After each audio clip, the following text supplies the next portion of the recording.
Has Jakob Poeltl fallen off? There's a narrative going around Toronto Raptors fans right now, and a lot of Raptors fans' eye tests are proving this, but that Jakob Poeltl has taken a step back from the guy that we traded for at last year's trade deadline, the guy that we traded a top 6 protected first round pick last year for this season. And this year, given the fact that we, are still kind of out of the playoff mix, we've been a 500 middling sort of Eastern Conference team right now. That could be devastating for the future of the Toronto Raptors. And if the guy that we sort of picked up to sort of solve the issues, to push this team into playoff contention has fallen off already, just a half a season after that deal was made, it's extremely concerning. So we're going to take a look at some things Darko Rajakovic has said, some things Poeltl has said himself, and some advanced stats that indicate Jakob Poeltl, the concerns aren't just illegitimate from Toronto Raptors fans, given everything that's sort of going on. I'm sort of making a little plug here at the beginning of the vids quickly that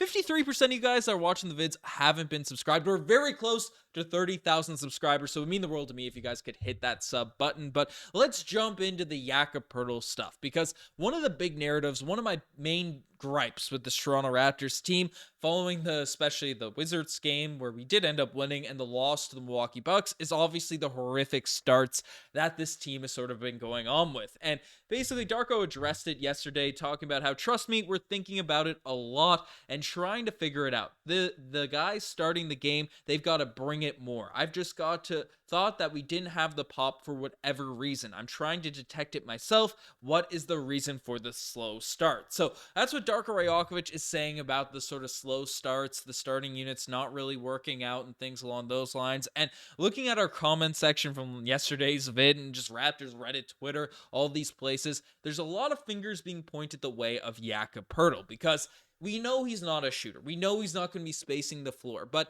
he even said when he came in, he's used to not playing with a lot of floor space. He knows how to get his game going, and Poeltl hasn't been horrible. I mean, he can finish around the rim. He's still getting buckets and things, but there are a couple sort of issues that are really hampering the Toronto Raptors' sort of position for success, because one of the major things that got Raptors fans excited about the acquisition of Jakob Poeltl was we are bringing in a center that will be able to protect the rim, and he's been doing a solid job at that, as finishing around the basket and stuff. His inside the paint defense has been solid, but he's also nimble and mobile enough to not really get cooked by drop sort of coverages and pick and rolls. He can sort of keep pace with the smaller guards. Obviously, he's not going to be as fast, but he can recover, hedge, do these types of defensive schemes that are effective enough to slow down the guard so we can recover or run sort of a weird defensive scheme. Obviously, he's been under two coaches now for the Toronto Raptors, and Nick Nurse and Darko Rajakovic in his recent stint with the team. But, Poeltl would be able to sort of not be a liability if teams sort of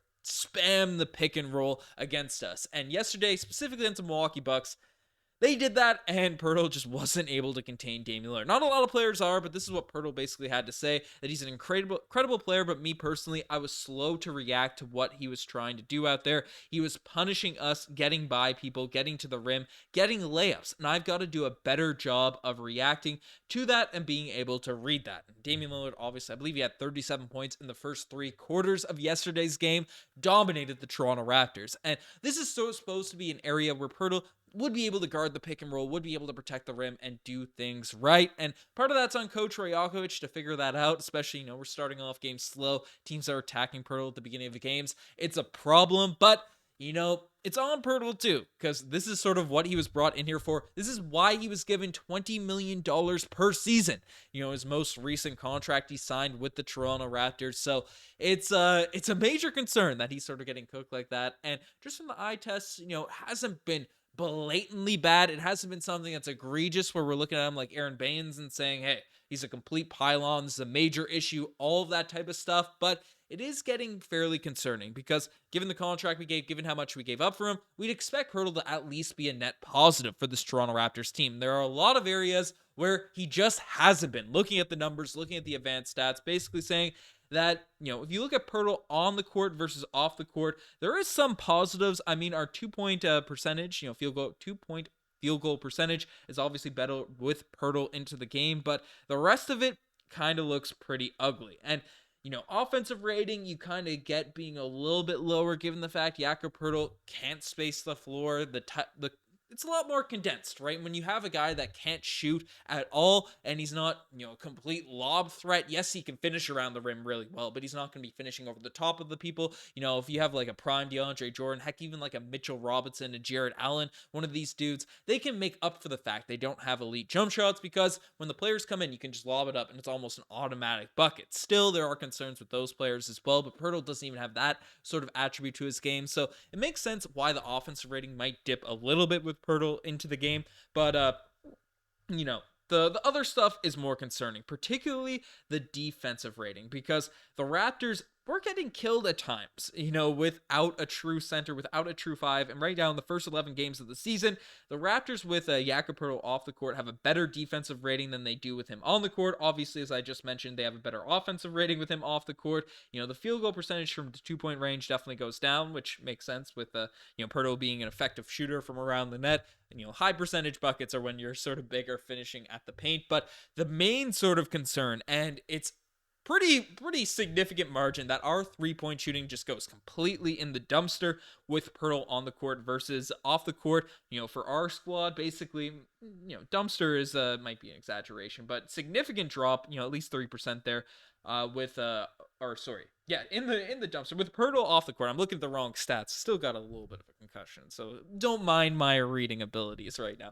But basically, the Raptors' 3-point field goal percentage with Poeltl off the court is about 35%, and it goes down to 29% with Poeltl on the court. Again, it's a small sample size. I can't blame this all on Poeltl, but a 6% difference is huge in the modern NBA, given the amount of volume that the Toronto Raptors are shooting from behind the 3-point line. A 6% drop is fairly ridiculous. And then also, opponent sort of 2-point field goal percentage. It's kind of crazy that with Poeltl in the game, it's actually better. So our rim protector, most of the shots inside the paint in the modern NBA at the basket, at the rim, are going to be, or inside the 3-point line, are going to be at the rim in the modern NBA. Either layups or threes, right? That approach. Mid-range game has sort of been brought back a little bit, but with Poeltl in the game, somehow other teams are shooting better in the paint, and obviously I guess they're going up against better competition, not the bench units and stuff, but that's concerning. And then also the opponent 3-point shooting percentages with Poeltl in the game, they go up by about 5%. So basically, all in all, lots of numbers out there. I don't like using a lot of on-off stats, especially smaller sample sizes and stuff, the advanced numbers, but basically, according to the numbers, other teams shoot better from 3 when Poeltl is on the court. The Raptors shoot worse from 3 when Poeltl is on the court. Other teams shoot better from 2-point range, especially at the rim, including at the rim with Poeltl on the court, even though that's something he's supposed to be providing for the Toronto Raptors versus when he's off the court. And it's not like we have another center coming in. The small ball units are sort of in that lineup, but they're shooting better inside the 2-point range. And our overall offensive rating is worse with him on the court. Our overall defensive rating is worse with him on the court. And we're paying him $20+ million.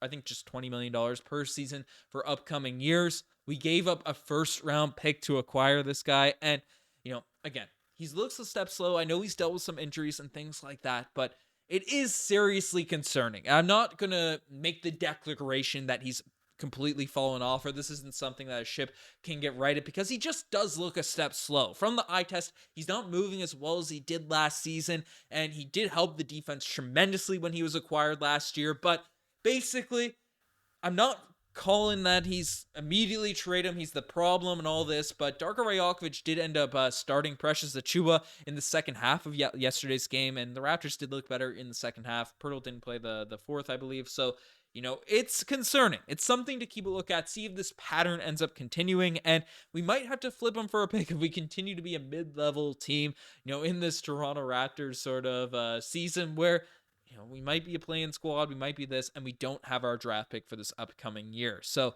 I don't know. It's definitely an issue. It's a cause for concern, but I'm hopeful that Poeltl is able to turn it around. We know he's not going to be a floor spacer. We know he's not going to be, a crazy offensive focal point, but him being competent on the defensive end, at least providing a positive to the Toronto Raptors on the defensive end when, he's in the lineup versus when he's out, that's going to be a major sort of focus. But let me know what you guys think about all these Jakob Poeltl numbers, these thoughts and things like that. I'm still a Jakob Poeltl fan. I think he's a great player, but hasn't looked great for the first 11 games of this season. But you guys are the best to make this far. Subscribe to the channel if you guys haven't already. Anyways, I'm signing out. Cheers.